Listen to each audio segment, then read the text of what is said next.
How to delete apps from your phone permanently.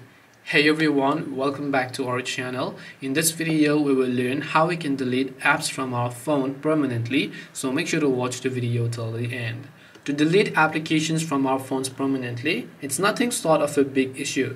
As long as they are the external third-party apps you've downloaded and then you'd like to delete them, you just have to go ahead and then long press on it here, and then once you select those, just tap the uninstall button from the top and then just hit the OK option from the bottom to delete these certain applications. Now, as long as you don't go ahead and then install them again from your Play Store, these applications are not going to get downloaded themselves. So that's the thing that you want to keep in mind. As long as you don't download them again, you can also go to this manage section from Play Store and then select the apps that you would like to delete and then uninstall them. This way you can go ahead and then delete apps from your phone permanently. Hope this video was very helpful. If you have got any questions, feel free to leave them down. Thank you for watching till the end and see you soon in the next video.